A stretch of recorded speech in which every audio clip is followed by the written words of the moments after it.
In the heart of Arochukwu, where the ancient trees whispered secrets to the wind, stood the shrine of Ibini Okpebi, the feared oracle of the land. The people of Arochukwu were known for their wisdom, their trade routes stretching beyond the Niger, but they also carried a mystery, the forgotten drums of their ancestors. Long ago, the Arochukwu drums were the soul of the kingdom. Their sound could summon rain, drive out enemies, and even speak to the spirits. But one night, the drums fell silent. Some said they were stolen by jealous spirits, others claimed the gods had hidden them to test the people's faith. The elders forbade anyone from searching for them, fearing the wrath of the unknown. But Nkemdelim, a restless young hunter, could not accept that the heartbeat of his people had been lost forever.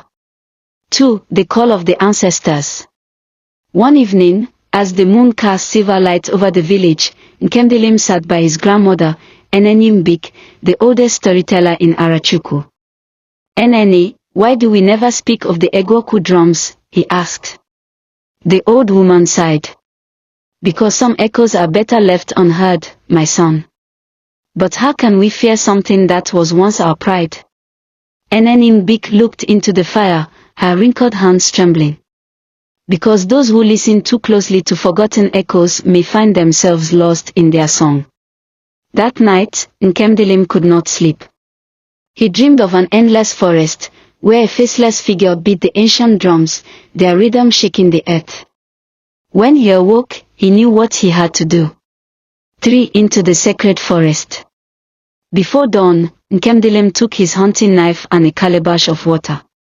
He followed the path his ancestors once walked, deep into the forbidden Ajali forest. The air was thick with the scent of damp earth and the distant growls of unseen creatures. As he ventured deeper, he noticed footprints, too large to be human, too defined to be an animal. The wind carried strange whispers, and the trees seemed to shift when he wasn't looking. But Nkemdelim pressed on. Then he saw it. Half buried in the roots of an ancient Iroko tree, covered in dust and time, lay the Arochukwu drums. Their surface, once polished, was now cracked, but they still carried an energy, an echo of forgotten power. His heart pounded. He reached out and struck the drum. Boom! The forest held its breath. The wind stopped. The whispers ceased. Boom! Boom! A distant growl turned into a roar. The earth trembled.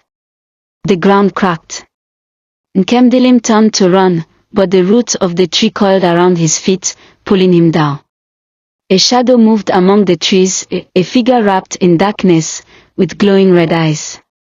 You have awakened what was meant to sleep, it said. 4. The keeper of the drums.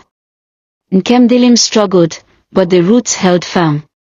The figure stepped closer, revealing itself, a warrior, his body scarred with ancient symbols, his presence both human and spirit.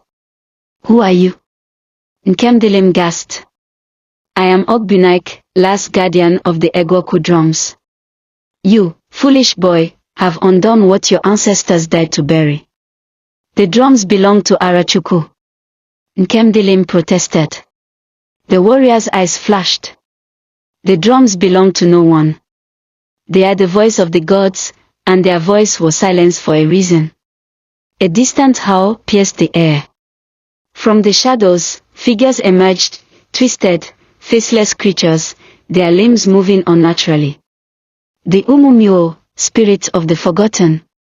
They come for what was stolen, Ogbunaik said. Now, you must choose, leave the drums and live, or take them and be lost to the spirits forever. Nkemdelim's hands trembled. The drums were power, the heartbeat of his people.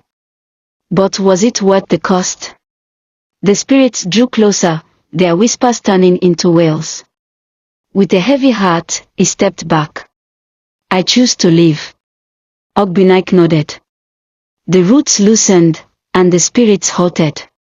The drums, once glowing with energy, began to sink into the earth, swallowed once more by time. The echoes of Africa live in its people, not in relics, Ogbunaik said. Go, before the forest changes its mind. The new echo.